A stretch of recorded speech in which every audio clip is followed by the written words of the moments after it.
Hello, everyone, and welcome to episode 66 of the True Crime All the Time Unsolved podcast.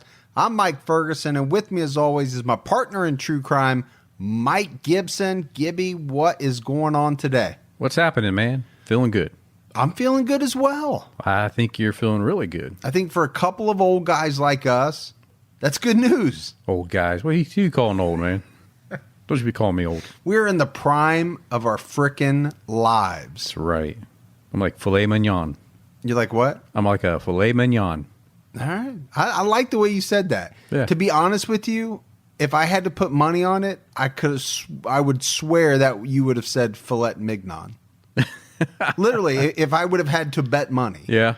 Is that what you thought? But you do like fine food. I like the good things in life. So I should have known that you would have know that. Nice, piece of steak. I know what filet mignon is. You sure? Are you trying to educate the listeners about what filet mignon is? No. All right, man. We've got new Patreon supporters. So let's give our shout outs. We had Brian Gimboris. All right. Thank you. And Brian was kind enough to email me and say, hey, this is exactly how you say my name. That's how you say it. And I appreciate that because I don't think there's any way I would have nailed it. Probably not. We had Bob Mio Martino. Cool. And Bob's a great guy. He's supporting us on a bunch of different podcasts. We appreciate that. Tina Mayer. Jan Bornhauser, been with us, but jumped up to our highest level. Awesome. So big shout out there. We had Gail Tedrow. Cool. Colette Ontiveros. I like that. Jen Cahoon. Cahoots. She's in cahoots. She is. Debauchery. Nate. Naughty. Which is obviously a play on words for the word debauchery, which is a very clever play on words, too, if you think about it. Well done. Well done. Golf clap. Justin Passanese. Yeah. Christina Kreitz. And Christina will have to let me know if I got that right. She was one that she didn't want to tell me how to say it. Yeah. A lot of people are interested to see how we pronounce these names. They are. And they get a kick out of it, right or wrong. And you, majority of the time, get them right. I think I'm over 50%. Yeah. But obviously I have a lot of room for improvement. But if you listen to the names that we talk about, it's such a diverse group of names. It really is. Yeah. Because we have listeners all over the world, different countries, and even the ones from the United States. There's some names that I've never seen before. Our listeners, unique names, cool names. Well, and sometimes they're made up names too. And made up names too, yeah. Yeah. And then if we go back into the vault, Gibbs, this week we selected Lisa Goldman. Hey, Lisa. Lisa has been with us a long time. Appreciate that ongoing support. We do. And, we say it all the time, but we appreciate all the new support we get. We appreciate the people that stick with us month in, month out. We appreciate our social media peeps. And we have PayPal as well. We had Elizabeth McKisson. Cool. And so we appreciate that. Yes, we do. All right. At the same time that this episode is out, there is a True Crime All the Time episode. If you haven't listened to it yet, make sure you do. It's on Gypsy Rose Blanchard. And this is a case that, unlike anything we've ever done, Gibbs, on True Crime All the Time, this is a crime that centers around Munchausen by proxy and, mother perpetrating what you'd have to call it abuse. It's plain abuse. Oh, definitely. On her daughter from a young age. Sure. Early on. And as that daughter grows up, things start to unfold and, she plots the murder of her mother. She absolutely does. And it's a strange episode because almost always, and I can't think of a time that we haven't, you feel such remorse for the victims. This is a case where you may not, because the victim did something absolutely horrible. It's you're going to have some conflicted feelings about this one. There's no doubt about it. All right, Gibbs, we have got to get into this case and, explain a little bit about how it came up, I think. We had not planned on talking about the East Area Rapist, the original Nightstalker, the Golden State Killer, whatever you want to call this individual. But with the recent events, the arrest in the case that is over 40 years old, we knew we were going to talk about the arrest. Yeah, we did. So we thought, well, let's do that. We might as well tell the story as well and make it an episode of Unsolved. Technically, right now, it's unsolved. Sure, yeah. I mean, there's going to be trial and all that stuff to go on, so if he makes it through it. If he makes it through it, yeah. And we'll talk about that. So a lot of people will know that I do another podcast called Criminology with Mike Morford. And this season, season 2, is all about the East Area Rapist. You know, it was set to be 12 episodes. It may go longer now, Gibbs, with the recent news that came out. Sure. But we go very deep into each and every crime. And we're not going to do that today. No. There's no way that we can do that in one episode. But what we wanted to do is talk about the guy that was arrested, give an overview of the case, some specifics, and we've got some interviews and some things that we'll sprinkle in. But if you want to hear every detail about these horrible crimes, if you haven't, check out Criminology. So it broke on Wednesday. Yeah, big story. Authorities came out and said that they believe Joseph James DeAngelo, 72 years old, committed at least 12 murders, at least 50 rapes, and a whole slew of burglaries across California in the 70s and 80s. So they believe that he is the East Area Rapist, original Nightstalker, Golden State Killer, and we'll get into how all those names fit, as well as the Visalia Ransacker, which a lot of people probably have never heard of. Right. But he was arrested Tuesday night. Investigators had been working, and they matched some discarded DNA from his home to evidence that they had collected, years ago during the investigation. And they charged him with 2 of the killings in 1978. But Gibbs, that all of these different counties around California where all the crimes occurred, they're going to come after him too. Oh, absolutely. I mean, he's going to have at least 12 charges of murder. Yeah, they're going to be busy his defense team will be busy. Oh, there's no doubt about it. He's not going to have a team. He probably has one person that's a public defender. She might have a little bit of a team. I don't know. Somebody might step in on the high profile type of person. Yeah, I'm sure somebody will offer their services, but he did commit so many rapes. The statute of limitations has run out on those. They can't charge him with those. Yeah. But he's going to have enough murder charges, and the guy's 72 years old, that if convicted, he's never getting out. He's going to die in prison. Yeah, he'll never see daylight, well. He might see daylight outside the prison, you know. And it was interesting, what would come out about how they linked this DNA evidence. Because it didn't come out right away, and that was everybody's question. There has been some talk that they used one of the genealogical websites, right? And there's a bunch of them out there, Ancestry.com. I can't even remember them all. Yeah. Where people submit their DNA. Right. To help them trace their heritage or their ancestry. And obviously the DNA they had didn't point directly to him at first because he's not in the system. If it had, they would have solved this case a long time ago. So they had to work around, get to the right family, and then narrow it down from there. And that's exactly what they did. So I want to talk a little bit about Joseph DeAngelo. So he was born in Bath, New York, but he moved to California and graduated from Folsom High School, which is in a suburb of Sacramento. He graduated in 1964. He enlisted in the Navy, went to Vietnam, actually came home a decorated vet. He got a bachelor's degree in criminal justice at Sacramento State. He married in 73 and later divorced. Now, there's still going to be a lot to come out about this guy. At the time he was arrested, he was living in a suburb of Sacramento called Citrus Heights with a daughter and a granddaughter. at least. There have been neighbors that said, that maybe they think he raised 3 daughters on his own. They really never saw a wife. I saw that. He retired just last year. He spent 27 years at a distribution center for Save Mart grocery stores. Okay. So worked 27 years, retired. But the most important part of his background is that he was a police officer for 2 separate California departments in the 70s. So first in Exeter, and then he worked in Auburn.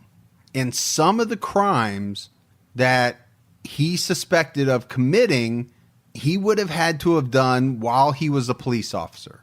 And this is important because a lot of people over the years, and Gibbs, a lot of people have had a major interest in this case. Oh, it's been huge for a while. Online sleuths and forum boards and, all of that stuff. A lot of people have said this guy might have been a police officer, and that's the way that he got away with some of the stuff he did. Sure.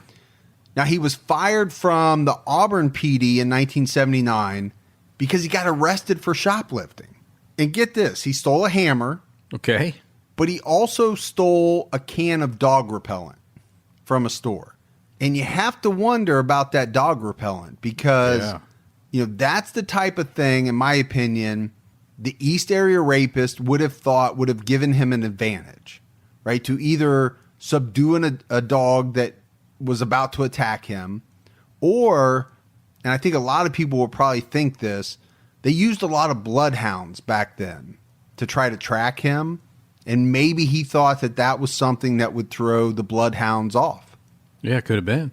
There have been some neighbors that have come out and said that, they thought this guy was a little odd, kept to himself, but that he got in arguments with people. He had a temper.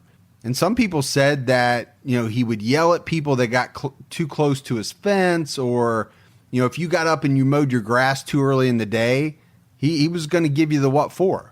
There was also some talk that he yelled at himself, to himself, and people thought that was pretty strange. But nobody in the neighborhood thought that this guy was responsible for this horrific series of crimes. No, I think it would be a shocker, It just would be. I just would never place a police officer on the scene. Or imagine if your neighbor of 15 years all of a sudden was some huge serial killer. Yeah, that'd be freaky. The other thing that I found very interesting was the fact that they talked about, all of this really kind of ramped up in the last week or so. So he was arrested. They came out on Wednesday. They did the press conference. And then on this past Friday, he was arraigned. All right, Your Honor, on the 130 calendar, page 2, in custody, DeAngelo. Is Joseph James DeAngelo your true and correct legal name? I'm sorry? Yeah. Yes. You're before the Sacramento Superior Court for 2 reasons. 1, to inform you there is a warrant in hold for you out of Ventura County for 2 counts of murder, 187 subdivision A of the Penal Code. That case is 116-1124. There is no bail placed on you from Ventura County. In Sacramento County Superior Court, you're charged by way of a felony complaint, 18-FE-008017. Complaint filed April 25th, 2018, alleges 2 counts of murder and a special circumstance. Count 1 alleges on or about February 2nd, 1978, in the county of Sacramento, you did willfully, unlawfully, and with malice aforethought murder Katie Majore, a human being. In violation of Penal Code Section 187, subdivision A, it is a felony. It's further alleged in the commission of that murder that you personally used a firearm of unknown caliber. It's alleged as a violation of a Penal Code Statute 12022.5 subdivision A. Makes it a violent and serious felony. Count 2. For a further and separate cause of action with the charges set forth in count 1, it's alleged on or about February 2nd, 1978, in the county of Sacramento, that you unlawfully, willfully, and with malice aforethought murdered Brian Majore, a human being.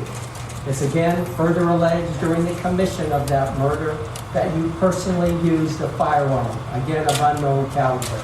So it's charged as a violation of Penal Code Section 12022.5, subdivision A. There is a special circumstance alleged against you, and that reads as follows. It is further alleged that the offenses charged in counts 1 and 2 are a special circumstance, in that the defendant committed multiple murders within the meaning of a Penal Code Statute 190.2, subdivision C, subdivision 5. You have a lawyer, Mr. DeAngelo. Can you afford one, or are you asking the court to appoint you a lawyer? Did you not understand the question? I have You have a lawyer. Is that the public defender? Let me appoint the public defender, Ms. Howard. Do you accept representation on behalf of your office? Thank you. Yes, I will. Diane Howard from the Public Defender's Office. I'll accept the appointment for Mr. DeAngelo. I'll acknowledge receipt of the complaint. At this time, Judge, I'd also like to reserve the right to make any later objections to any potential penalty or punishment in respect to this complaint. Mr. Gibby and I have agreed on a further continuing court date of May the 14th at 8:30 in this department, please. Mr. Griffin, that works? That's correct, Your Honor. Okay, that'll be the order, May 14th, 8:31. Of course, there's no bail. Thank you, Your Anything Honor. else we need to do this afternoon? No, Your Honor. Okay? Ms. Howard? Yes, Is there sir. anything else? No, thank you, sir. Okay, May 14th, 8:30, 61, Mr. DeAngelo. So a little hard to hear, but they're reading off the counts, Sacramento County, for the murders of Brian and Katie Majori, and we'll get into those.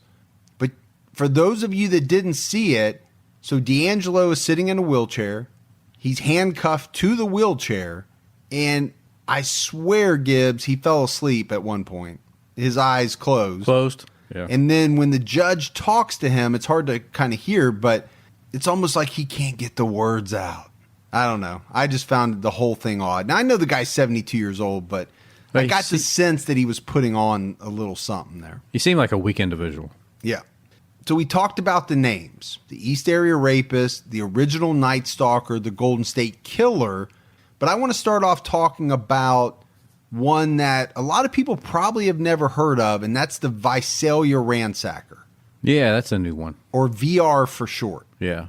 The VR operated in the mid-70s in Visalia, California. That's located between Fresno and Bakersfield. And the Ransacker usually operated on weekends, entering unoccupied homes. And he didn't steal a lot. He normally took stuff like piggy banks, coin collections, loose cash. I mean, this was not a guy that was cleaning out a house. But what he did do is he engaged in some strange activities while he was in the home of a sexual nature. So I don't know to him that it was all about the stealing. So we're talking about probably going through women's underwear and masturbating, and you can, let all the thoughts run through your mind of what this guy probably did. But he racked up a long string of burglaries. I mean, 70, 80, 90 burglaries during a pretty short amount of time until he graduated to attempted kidnapping and murder. And that was on September 11th, 1975. The Visalia Ransacker crept into the Snelling residence, and he attempted to abduct the 16-year-old daughter from her bedroom at gunpoint. But as he's taking her out of the house, she's making noise, she's crying, she's terrified. Her father wakes up, a man by the name of Claude Snelling. He sees what's going on, and he starts to give chase, right? He's going after his daughter. So they get out into the yard, and all of a sudden, the Visalia Ransacker spins around, and he fires 2 shots, killing Claude Snelling. But as this happened, he let go of the 16-year-old, and he ran off. So you got to think about this, Gibbs. This is a father who gave his life for his daughter. Absolutely. It's unbelievable. Oh, it is. It'll give you chills when you think about it. Now, police were able to tie this to other VR crimes using forensic evidence that they recovered at that scene and comparing it to evidence they'd found at other scenes. And the daughter was able to tell them that this man spoke in a low growl. She thought he was in his late 20s to early 30s and pegged his height at around 5'9". Now, there was some talk back in the day that, because this is pre-East Area Rapist, but as the East Area Rapist crimes start to happen, there are some people that think, wow, this is very similar to some of the things that the VR did. And there probably or maybe could be one and the same. But now, Gibbs, police have come out and they are saying that they believe Joseph DeAngelo was also the Visalia Ransacker. So he was all the above. So if that's the case, he's going to be charged with the murder of Claude Snelling as well, because there is no statute of limitations on murder. But one of the things that I think they're pointing to was the fact that, at the time that this happened, DeAngelo was working as an Exeter police officer. He worked there from 73 to 76, and that's in the Visalia area. Yeah. So that, it kind of ties him in. It does, adds it up. Going back, one thing I think is going to be very interesting is, does this guy break knowing the evidence they have against him, and does he spill everything? Because, we talk about 12 murders, 50 rapes, hundreds of burglaries. People think it's way more than that. One of the reasons is there's people that think there are victims that never came forward, and that's very possible because they were either scared or for whatever reason. Yeah, I definitely think there were some that didn't come forward. So that will be interesting to see how this case goes with that respect. Because what happens is the Visalia Ransacker cases kind of stopped there in 75, and then all of a sudden the East Area Rapist attacks pick up in 76. So it's June 18th, 1976. That's the first confirmed attack by the East Area Rapist. It occurred on a 23-year-old woman in the early morning hours on Paseo Drive in Rancho Cordova, California. And I have this clip of an interview with Paul Holes.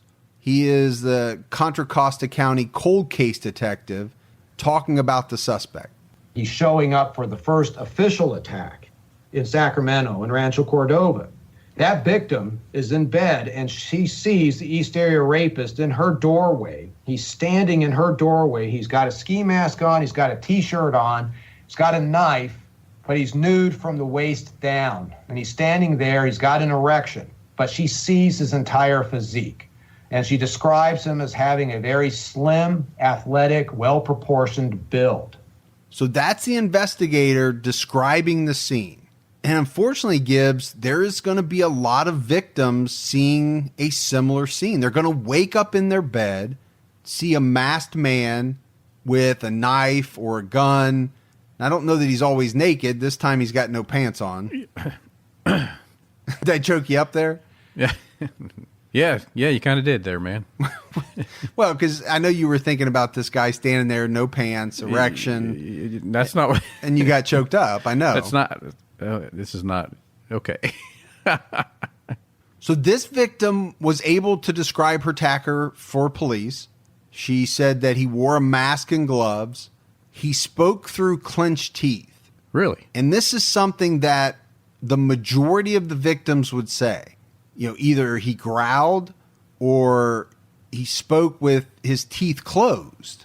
Does it change your voice? Let me see here. It does. Like, like, dude, you're not talking normal. Team Gibby is the best team ever. Yeah, your voice is disguised somewhat. Somewhat, yeah. And only as a police officer, maybe that's how he learned that, from talking to... I don't know. Maybe. I'm just saying. Now, she thought he was probably in his mid-20s, around 160 to 170 pounds, and about 5'9". And you're going to hear this a lot. 5'9", 5'10", 5'11". All of the victims gave a fairly similar description. Yeah, I mean... And we're not going to be able to go through all the victims and all the attacks. Yeah, what's in a couple inches anyway? Yeah, I'm going to leave that one alone, but I get you. Now, she did say that he had dark hair on his arms and legs, but then she dropped the bombshell. that everyone knows, or most people know about the East Area Rapist. She told authorities that the man had a very small penis. Now, when I say small, I mean small. I mean, very small. I don't mean average. I don't mean below average. I mean small. You're talking skin tag. I don't know if it's that small. Okay. But, so that's the other thing, right? This guy gets arrested. He's now known as this horrible monster. Sure. If he's proven guilty. But at the same time, everybody in the world knows this guy's got a small pecker. Yeah. Itty bitty.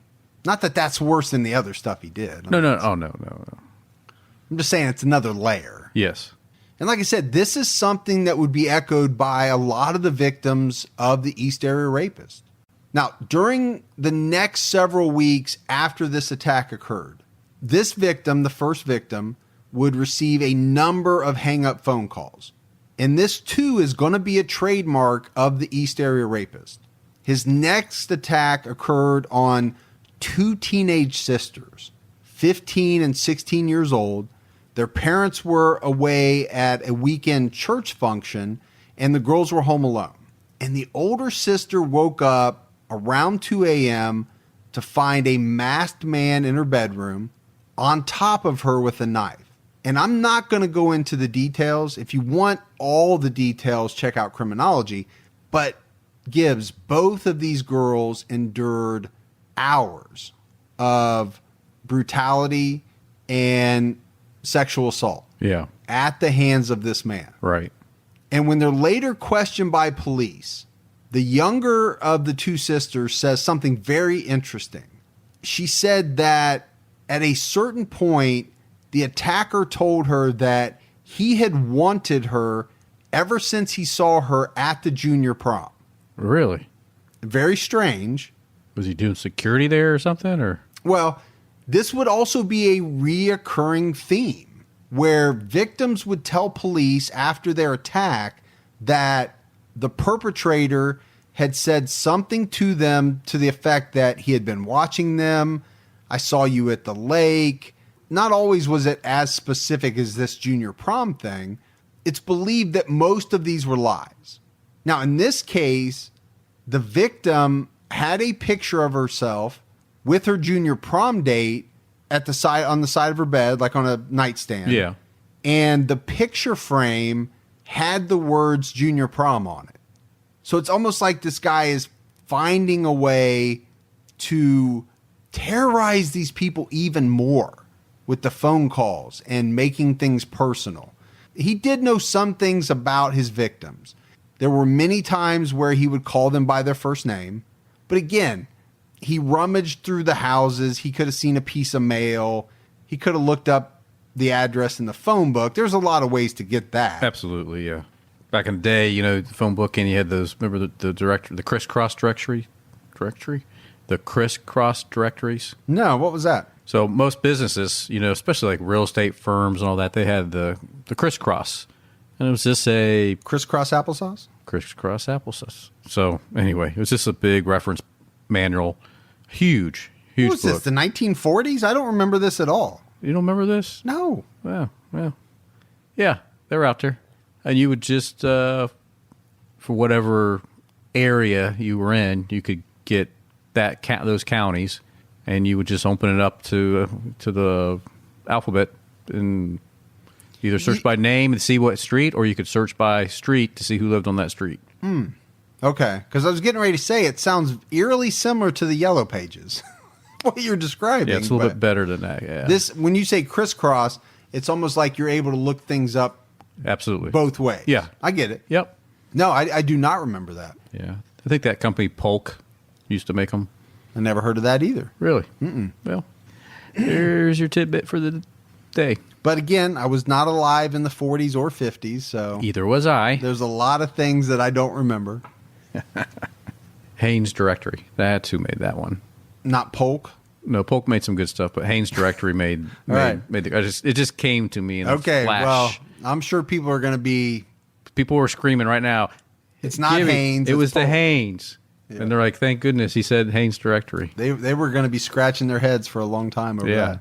So like I said, there's no way we can cover every attack. I want to jump to the 5th attack in the series.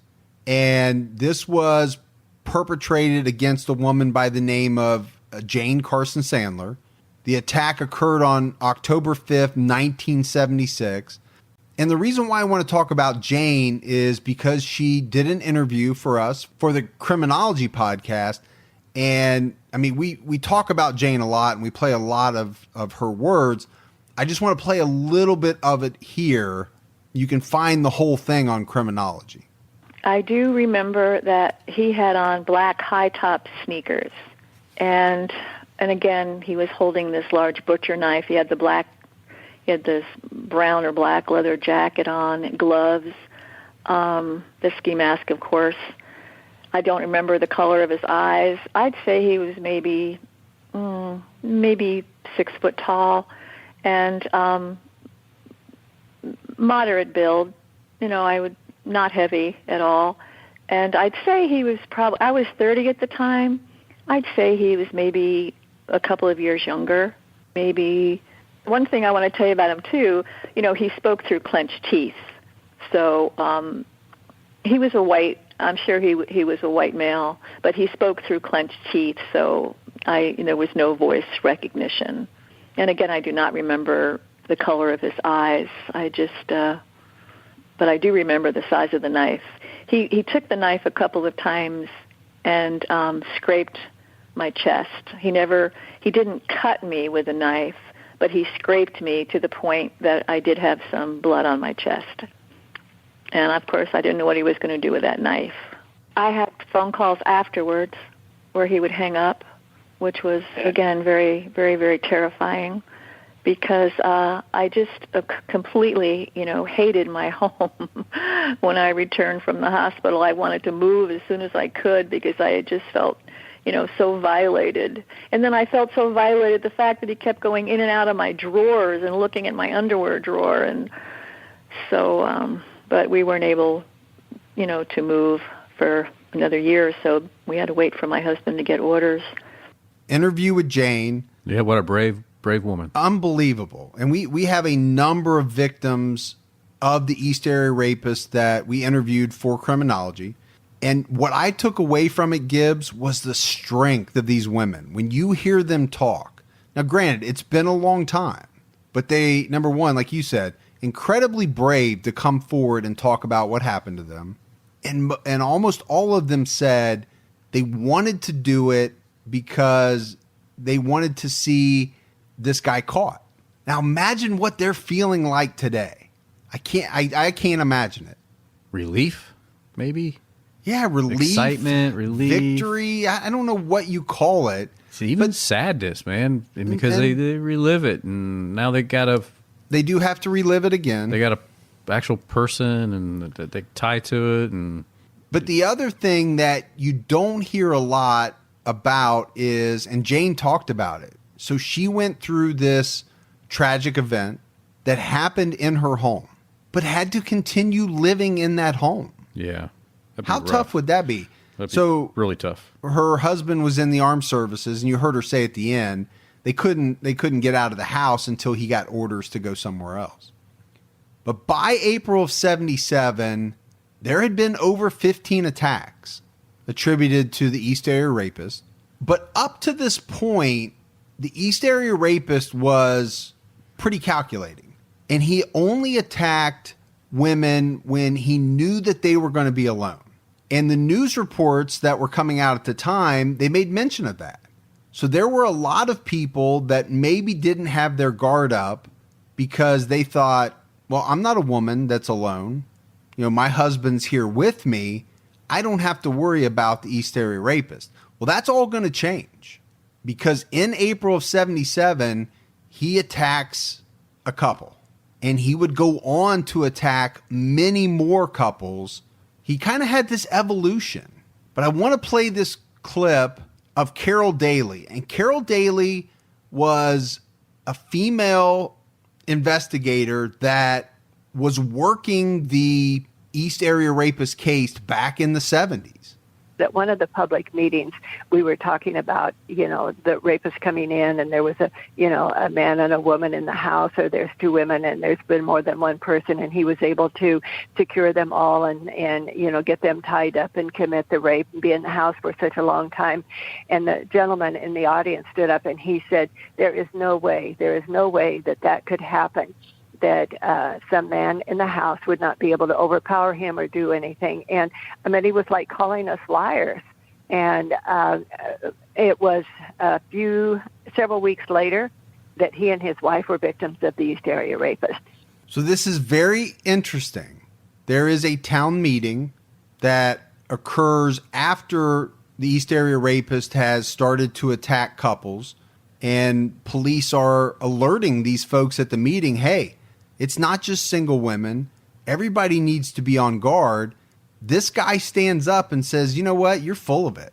If this guy comes after me, I'll deal with him. And within a few weeks, he and his wife become victims. Wow. So the thought was always that the East Area Rapist was at this town meeting. Yeah. Saw this guy stand up, and maybe Gibbs took it as a personal challenge. Sure. Either followed him home, found out who they were.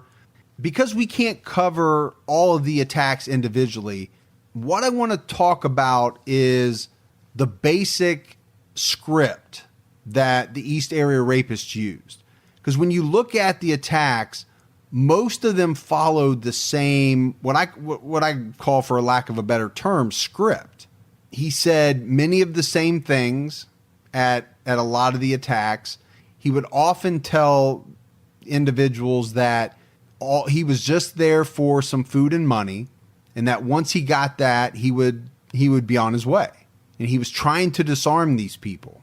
He would bind the victims, and if there was a male and a female victim, he often used shoelaces. So he would throw shoelaces to the female victim. He would order her to tie up the male victim, and then he would tie up the female victim, go back to the male victim, and make sure he was tied tight. And it happened in almost every single case that way, that involved a couple. Once he had his victims tied up, he would normally leave the room. He would go through the house looking for whatever it is he wanted. Sometimes he would go into the kitchen. He would sit down and eat. He'd make himself a sandwich. And then many times he would, from the kitchen, grab a stack of dishes, come back to the bedroom, because he almost always accosted these people while they were asleep in their bed. Okay. So he'd bring these dishes back to the bedroom. The male victim would be lying face down on the bed, and he would place the stack of dishes on the male victim's back. Okay. Almost like an alarm system, because he was going to leave. And a lot of times he would take the female to another room where the sexual assault would occur. And he was using this as an alarm system. Sure. In case this guy moved, he was going to hear it. Dishes would tip over, he'd know, and then... He almost always spoke through what people described as through clenched teeth. And one thing that he would do in almost every case, he would bind the female victim with her hands behind her back. And he would lubricate his penis, and he would make the female victim hold it. And this guy, I'm telling you, I'm not going to go into it all. Yeah. He would say some of the most disgusting things. Sure. And, Morph on criminology, he likes to follow the police reports. Right. So we try to be as accurate as we can. I've never said the F word so many times as I have on criminology. Yeah, I mean, it's pretty graphic. It is very graphic what he, would tell these women. And then obviously very graphic, the details of the sexual attacks. Yeah. He would tell them what he was going to do. Yes. Yeah. But much like he did in the Visalia Ransacker case, he didn't steal a lot of things. He would take some money. He would take coins sometimes. But the other thing that he took is like souvenirs. And he would take pictures of the victims out of frames and take them with him. So at various crime scenes, police were able to get some shoe prints, and they had it down to the fact that he wore a 9 or a 9.5. Most of the shoe prints had some type of waffle or herringbone, what was described as a herringbone pattern. Okay. They had semen samples. They had blood samples, right, taken from crime scenes from some of the victims. And pretty early on, they were able to find out that this guy was a non-secretor. There's only about 20% of the population that is a non-secretor. Non-secretor.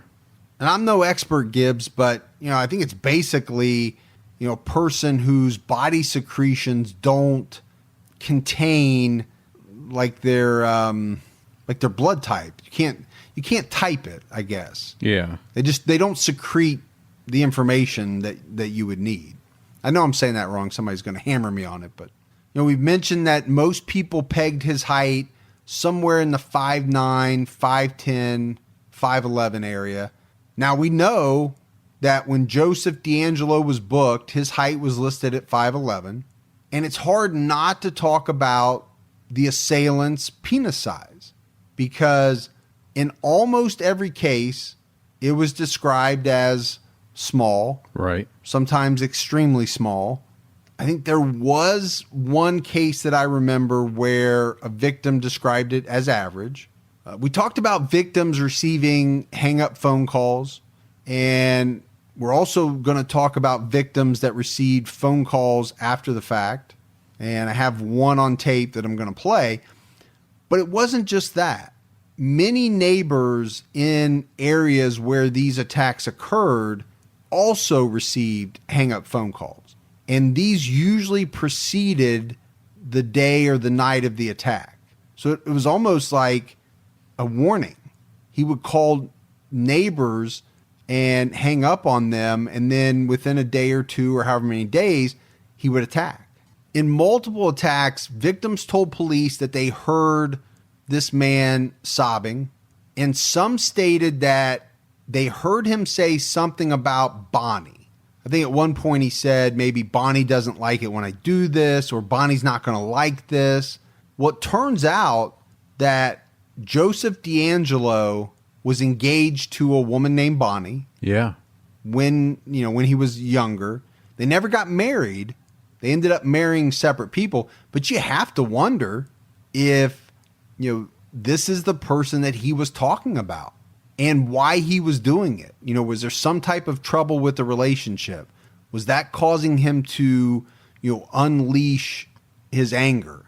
His frog demon was coming out because he was having relationship trouble. Yeah. That's purely speculation. No, but it's a good one. I appreciate that. Now, the other thing about the East Area Rapist, he normally targeted middle to upper class neighborhoods, and he almost always chose single story homes. A lot of houses that were either on or near cul-de-sacs. And like I said, this guy was somewhat calculating. A lot of times he would pick houses that backed up to, a field or a school, a park, something where, he had a getaway and he had a plan with a path where nobody was going to be. The other thing that came up a lot was that a lot of the neighborhoods and some of the actual houses that were targeted were for sale. Had homes, the neighborhoods had homes for sale in it, or the actual house that he targeted had a for sale sign in the yard. Or it was a neighborhood where homes had recently been sold. So there was a lot of speculation back in the day that this maybe this guy was a realtor. Yeah, you can see how that would line up. Maybe he had shown this house to a potential buyer. Maybe he wasn't the listing agent. Maybe he was a buyer's agent. He had been in the house. He knew the house. Now, we know now that that's not the case, because if Joseph DeAngelo is the East Area Rapist, I didn't read anything about him being a realtor. But it didn't have to be a realtor. Maybe they thought he could have been a building inspector. Maybe he just went around acting like he wanted to, like he was looking to buy a home.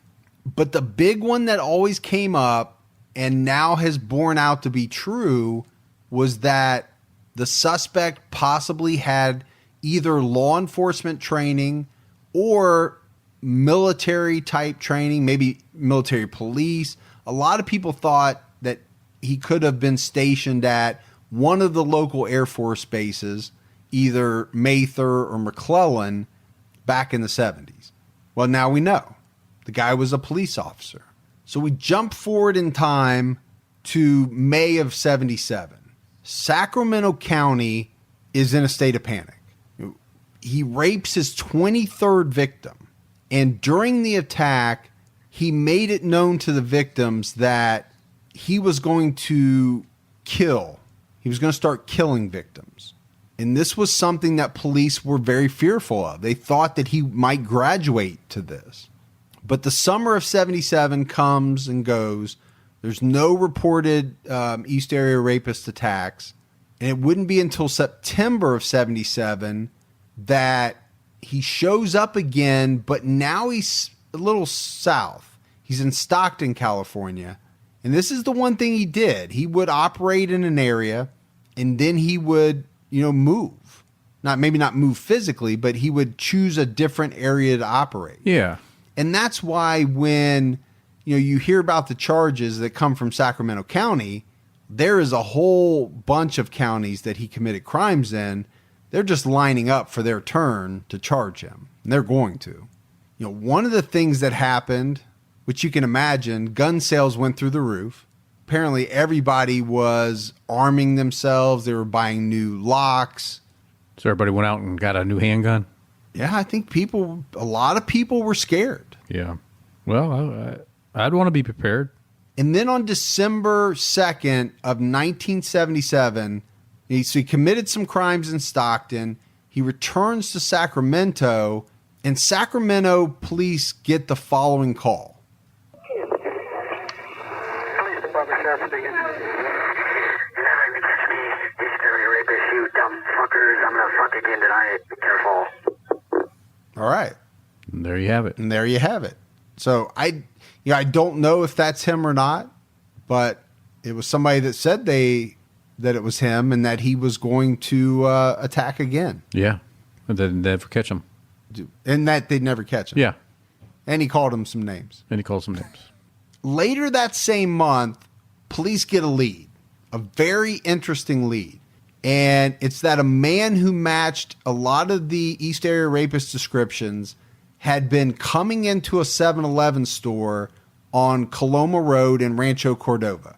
And apparently this guy came in almost daily, usually late at night or very early in the morning. And he would walk to the back of the store and he would just stand there and read adult magazines.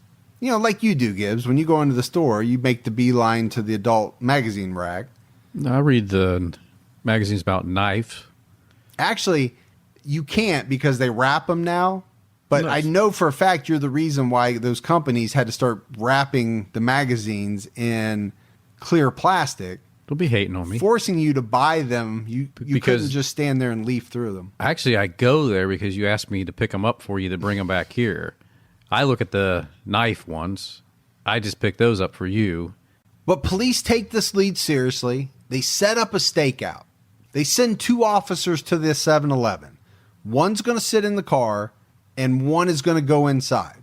And it's supposed to be an unmarked police car. The person or the officer that goes inside is in a back room of the 7-Eleven, right? Nobody can see him. Right. He's waiting for this guy to come in. And obviously the plan is he comes in, the police are going to approach the man and question him and find out who he is. But things do not go the way they're supposed to. And you can hear why in this clip from another detective, Richard Shelby, who was one of the original detectives that worked the case. I talked to Ted Daly, the sergeant. Today they call it SWAT. Then it was SED, Selective Enforcement Detail. And by word of mouth, basically, he found out about this guy that would hang out in at 7-Eleven about 2 every morning and stand there, look at the little girly books back in the corner. Well, he put 2 officers out there, and he said, go in the back room, stake it out, go in there in civilian clothes, One of them sat outside in the squad car, which I thought was smart. The other one put his shirt over his uniform, I guess. I don't know what kind of shirt he had on. But he wasn't wearing a uniform. With the dumb shit, he was wearing his uniform pants. And he was back there in the back room. He'd come out and get coffee on occasion. And then the clerk got a phone call, said, let me talk to the cop in back. And he said, there's no cop. The guy said, don't give me that. So when the cop came out and picked up the phone, the guy just laughed at him and hung up. And then the suspect never turned up again. I just love the insight from, these investigators that were there. They lived it. And you can hear in his voice that, he knows that they made a mistake. Those guys made a mistake. Now, you got to go back to the fact that now we know that this suspect or the guy charged was a cop. How hard would it have been for him to notice that this police officer is wearing his uniform pants? Right. He's going to spot that right away. Well, and maybe he got, heads up about it somehow through the... well, that's true, too. The precinct. Yeah, I mean, he wasn't a cop in that same, precinct, but who knows? And then we jump forward just another month, January 2nd, 1978. The very first victim in the East Area Rapist series received a threatening phone call. Hello? Hello? Hello?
So Gibbs, that had to be that would be terrifying. It would be terrifying for this woman that had gone through a brutal sexual attack. Yeah, she doesn't know if this is the man that had attacked her, is messing with her, plans to come back and do something else. Right. But this was a real call. I mean, this is the real recording of the call. This is not something we doctored or anything like that. No. It's definitely... And it was played for other victims of the East Area Rapist that had received similar calls, and they all agreed that this was the voice of the man that had raped them. It's really... it's kind of scary and takes me back a little bit because in 1980... my mom received probably close to 50 harassment calls. Like this, like heavy breathing? Breathing and saying things that you shouldn't be saying to somebody. Like threatening or of a sexual nature? Both. Yeah. Yeah. It's not good. No, it went on, and we had the the police were able to get the phones tapped through working with the phone company. And eventually, they were able to identify the person.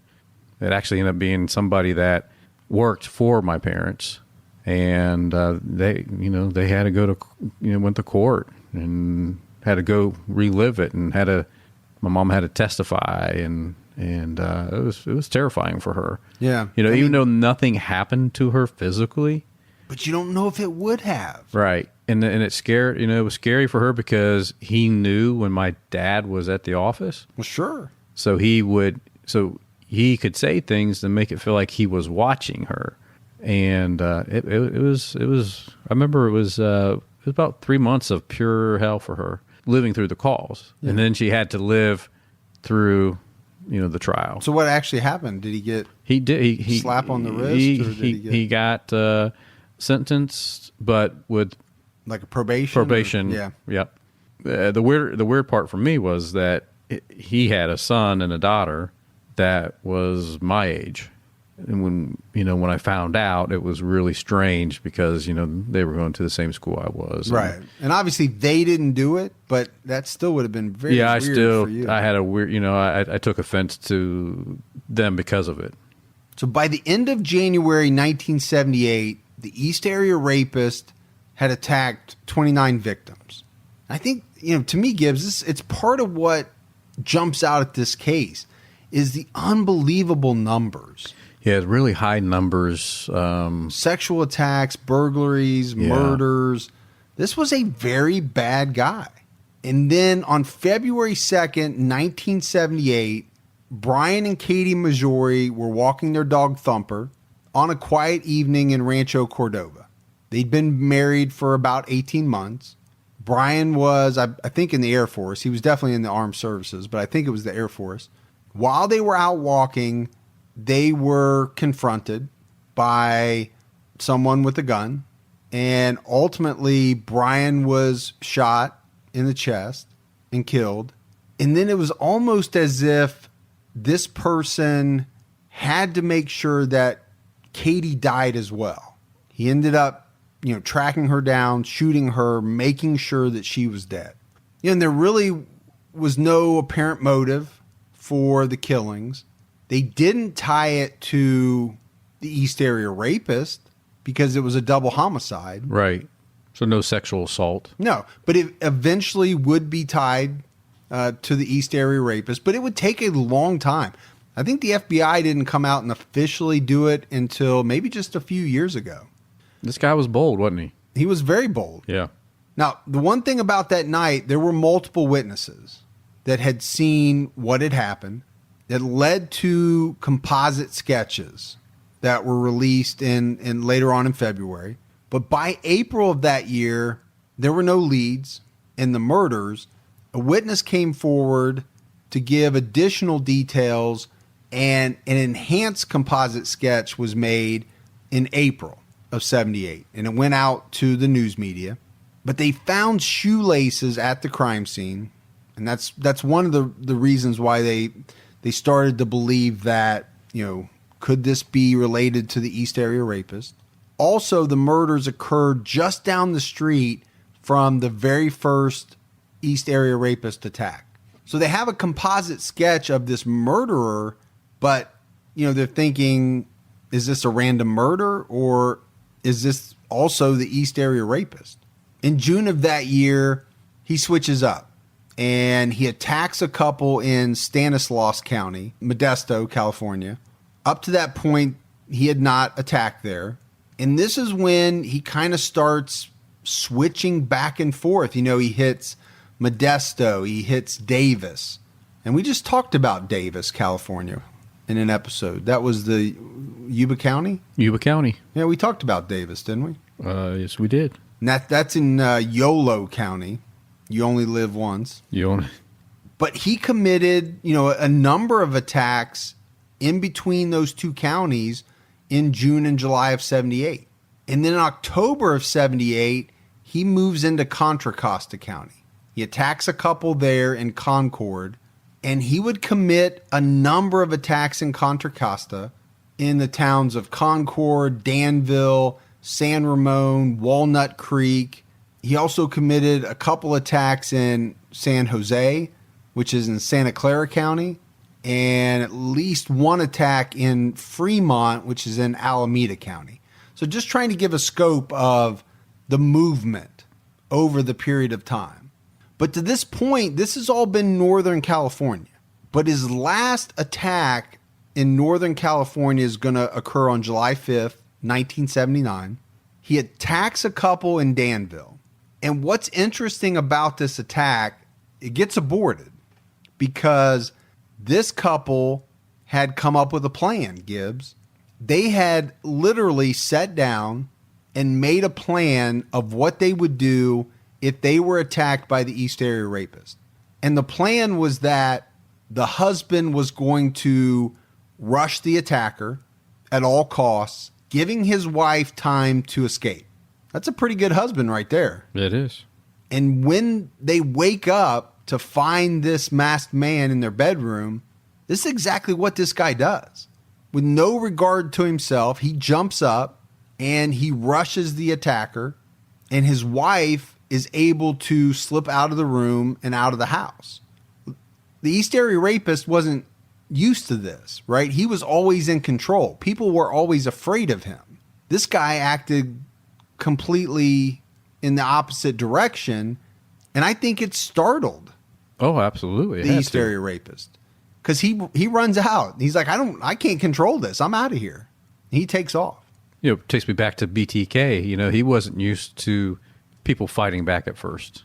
No, and you know, I mentioned the fact that the East Area Rapist, he had a script. I don't know if that's what he called it, but that's what I call it. He liked things to go in a certain order. You know, the tying up, making the female tie the male. Then he tied the female. Then he would remove the female to another room. Then he would get the plates. It happened the same way in so many attacks. This had to really throw him for a loop. But this would be the last attack in Northern California, because now he's going to move to Southern California. And in Southern California, he's going to start to deviate. He's no longer going to be a serial rapist. He's going to switch to murder. Yeah. Now, he's already murdered 2 people. So in October of 79, he entered the home of a couple in Goleta, California. They woke up, flashlight shining in their eyes, just like so many other victims before. The wife was ordered to tie the male victim up. The masked man went through the house looking for money, but the woman was able to hop to the front door, open it, and scream for help. And this thing started to go sideways, just like his last attack, because the male victim escapes into the backyard as the masked man is pulling the woman back in from the front door. He then turns his attention to try to run down this male. Well, then the woman escapes, and she's able to make it to a neighbor who had heard her screaming. Yeah. So he's lost all control, and witnesses see the guy get on a bicycle and disappear into a creek bed. But from there, things are going to turn deadly. Because just a few months later, it's December of 79, he attacks another couple just a few blocks away from this last one. It's Robert Offerman and Deborah Manning. They're ultimately found shot to death. They were bound. And when they examine the crime scene, investigators are able to figure out or theorize that Robert Offerman was able to kind of loosen up his bindings. Okay. Stretch them out. And when he did that, he lunged at the intruder, much like the attack, 2 attacks ago. Yeah. But this time he was shot and killed, and then the intruder shot the woman.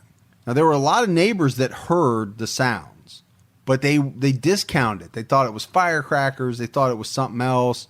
And then on March 13th, 1980, Lyman and Charlene Smith were found bludgeoned to death in their house. This was in Ventura County, and he had used a log from the fireplace. Wow, that's brutal, man. To kill these people. Yeah. They were found with their wrists and ankles bound. The coroner would later reveal that Charlene had been raped. So there were some similarities here, but you have to remember they're all the way down in Southern California. They're not linking these right away. Right. Right, to everything that had happened in Northern California. I don't think at first they even linked it to the attacks that had happened recently in Southern California. Because I think in this one, Gibbs, they actually end up charging somebody, a former business partner of Lyman Smith, who later got off, but they thought it was him. And they took that road, and that's what they did. They went with it, yeah. In August of 80, Keith and Patrice Harrington were found bludgeoned to death in their home in Laguna Niguel, California. Patrice was raped. Now, police knew that the couple had been bound, but this time they weren't found that way. The killer had removed the bindings, taken them with him, along with the murder weapon. February of 81, Manuela Withoon was raped and bludgeoned to death in her home in Irvine, California. She had been tied up, but just like the previous one, the ligatures were removed. No murder weapon. Everything was taken with the murderer. But unlike a lot of the previous attacks and murders, she was alone. She was married, but she was alone in the house.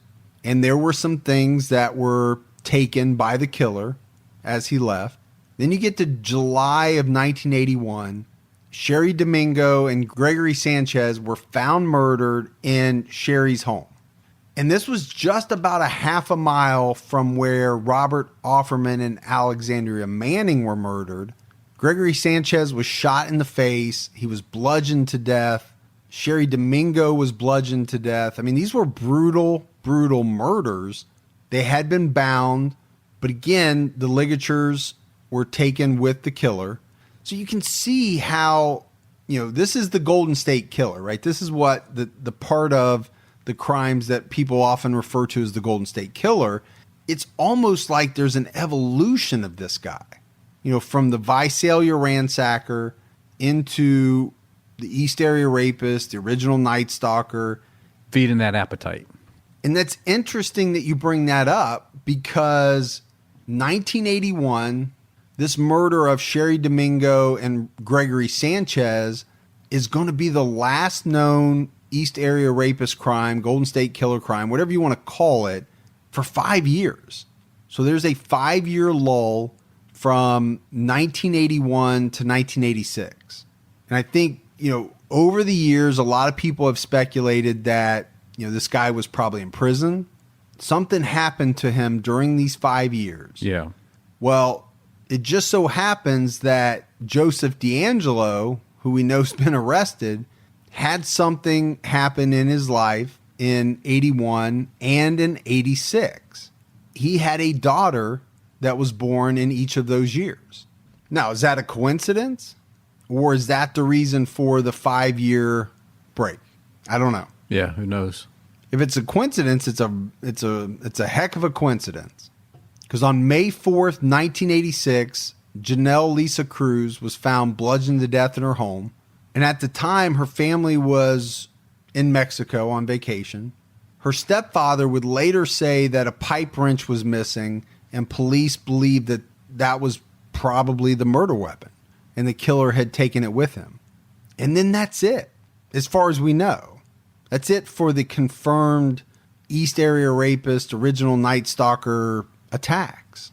It just stops. It just stops. Now, did it stop?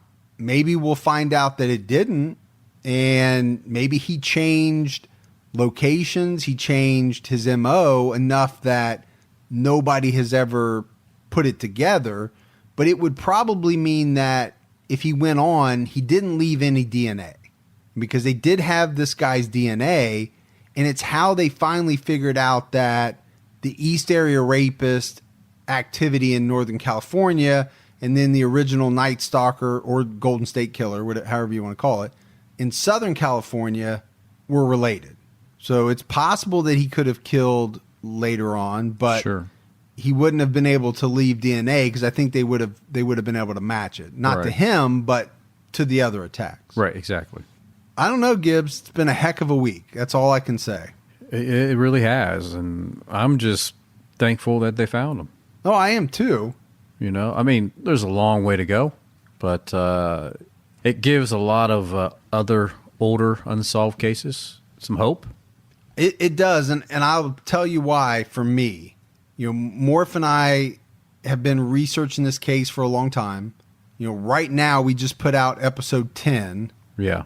Of what was originally scheduled to be 12, and we, you and I we skimmed a lot. Yeah. Because of the length of our episodes, but I know what this guy did. I know the details and how brutal they were. Yeah, I mean, you've seen the police reports. And because of the age of the crimes, it's not that I thought he would never be caught. I just thought the likelihood was pretty low. You and I research a lot of unsolved cases. Sure we do. And the older they are, Yeah, the tougher they're going to be to solve. Especially when you think, okay, they've had his DNA. They've had, different types of evidence. They haven't been able to put it together. And I can't wait for all the details to come out about how they did. I mean, we know some about, how they were able to link his DNA through family and then narrow it down and finally get to him and get a sample of his. And then they knew. Right. Once they got his sample, they knew. But that's it. That is the case of the East Area Rapist, the original Nightstalker. Yeah. The Visalia Ransacker. Yeah, that too. The Golden State Killer. This guy's got a lot of names. He does. He'll definitely be in the, unfortunately, he'll be in the history books. There's no doubt about it. The infamous history books. Mm-hmm. Now, what's interesting about the fact that we're getting ready to go to CrimeCon. Yes. Last year, there was a big panel about this case. Sure. And there is scheduled to be a lot about this case at this year's CrimeCon. Yeah. Just imagine how much it is going to change. Oh, yeah. It's going to be huge down there. And a lot of the people that, some of the people that you heard from tonight, and there's a lot more victims and investigators and people that we talk to on criminology, they're going to be there. And it's really going to be interesting to get to talk to them and, get a sense of how they're feeling now that this news has come out. Looking forward to following the case. Oh, the trial. There is no doubt. I mean, this is one that I'm going to be glued to. And I think a lot of people are. I mean, if we've seen it on social media. It's one of the reasons why we decided to do this is, and you'll hear in some of the voicemails, we had a ton of voicemails, people asking us, are you going to talk about it? We had, I think you and I and, Mike also more that our phones just lit up for about a day straight, Yeah. with messages from everybody. Yeah. Emails, messages on our group sites. It's something else. All right, we got some voicemails. You want to hear them? Yeah, some are going to be about us, whether or not we're going to talk about this case. Well, now we know. Now they know. Now they know. Hi, this is Marie. I'm from Texas, and I was just calling because I just heard that the East Area Rapist was just arrested yesterday, and we just had like a 30-minute discussion about it, and I was just absolutely freaking out, and I have to tell somebody who understands how much I'm freaking out. So, yeah, that's all I needed to say. So keep up the good work, guys, and stay safe and keep your own time ticking. It's interesting that she said that because I've heard that a lot, that there's people freaking out about it and they want to talk about it, but they don't have anybody in their circle that understands why they want to talk about it. Yeah, there's a lot of people like that. There's not a lot of my friends that are into true crime at all. So I'm not going to pick up the phone and call them and say, have a 30-minute conversation about the fact that the East Area Rapist was just arrested. Right. Because they're going to say, I don't give a rat's ass about it. Yeah, they don't understand. They're just not into it, and they don't get why, they don't get the fascination that a lot of us have with following these cases, trying to understand, get in the heads of, how or why these people do what they do. Right, exactly. So I think that voicemail kind of sums it up, what the last couple days has been like. Yeah, it really did. Hi, guys. It's Jamie from Grand Rapids. I'm guessing that your voicemail is just blowing up tonight. I heard several hours ago that they found the Golden State Killer. Wow. It's intense. I was actually at CrimeCon last year. I had never heard of this case. No clue. And I'm sitting there and I'm listening to these survivors and these survivor family members. And it was the most intense moment, I think, of the entire weekend. Just because it just kind of shook you to your core to listen to these words, this inspiration. And to find out tonight that they supposedly have found this guy is just incredible news for these family members and these survivors. So, wow. I mean, it's just huge in the crime world. I knew he was out there. I just really knew he was alive. I don't know how, but so great news for law enforcement, a lot of man hours, and I hope this is the correct person. And, this kind of closes an era of some truly devastating crimes. So anyway, congrats to the true crime world and law enforcement and the families. And I'm sure you're all just as elated as I am. So, all right, have a great night, guys. Thanks so much. Bye-bye. And I think that's another voicemail that kind of sums it up. Yeah, I think Jamie nailed it. You know, it's I think I kind of want to say the word excitement, but I don't mean excitement of the. I mean, it's just the fact that I think I think that's the right word. I Maybe think it's it is. exciting that they have finally figured it out because she talked about it, right? Think about the man hours of the police, detectives, all these different agencies in many, many counties. Right. They put some of these people, and I've talked to them, they put their blood, sweat, and tears into this case, many of them retiring before they were able to see it solved. And there's nobody that likes that, right? No. You want to always have closure, and it will drive you crazy no matter what arena you're in. Nobody likes to have anything open. You want closure. Specifically in that arena, you want closure. You're trying to do the right thing by those families. And like she said at Crime Con and listen to them.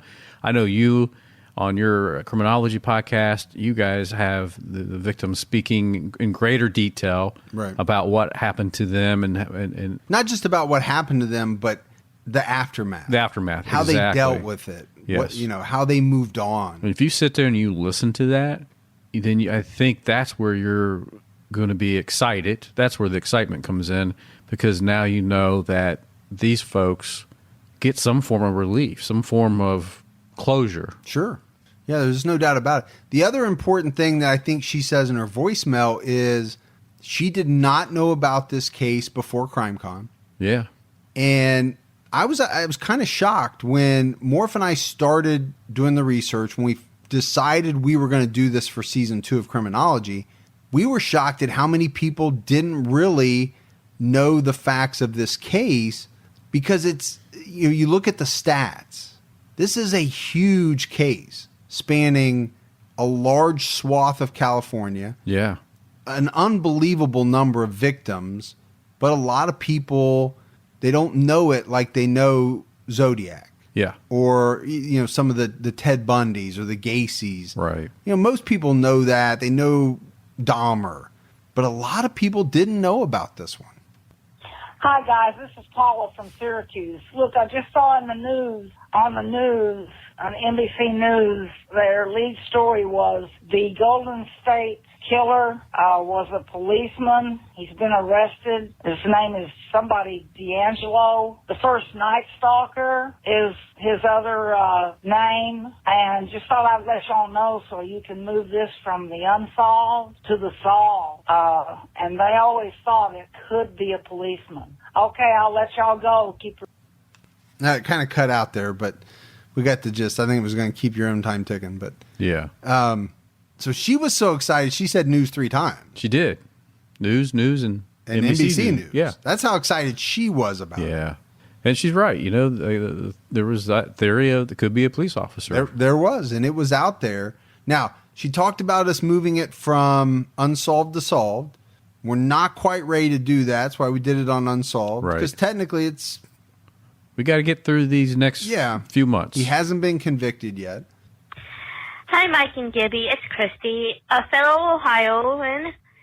I'm from Shelby, Ohio, and I just want to say I love your podcast, and I hope one day you guys do the Diane Downs case. It was the first case that got me into crime, and it actually was very interesting to me because I have the same name as the oldest, Christy. We're spelled differently, but I'm also the oldest in my family.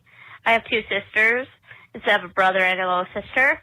And luckily my mom never took us out to the middle of the road and shot us and pretended that a bushy stranger killed us. Well, attempted to kill us and killed the youngest, I should say. I hope you guys are doing well and keep your own time ticking. Bye. All right. Well, I know Diane Downs is on the list, and I won't give too much away. Yeah. But on the next True Crime All the Time, we are doing a case along the lines of Diane Downs. Yes. Let's put it that way. Hi, my name is Abigail McDermott. I'm a listener from Maryland. I just wanted to call you guys and let you know that during my pregnancy, I got hooked on True Crime All the Time and True Crime All the Time Unsolved. And so now that my baby was born, usually the only thing that would calm him down is actually listening to true crime. I guess it's the voices of both of you. But that's everything. Thanks, guys. What do I always say, Gibbs? Any way that we can help. Rock that baby to sleep. Well, you know what? Abigail's a very fast speaker. Mm-hmm.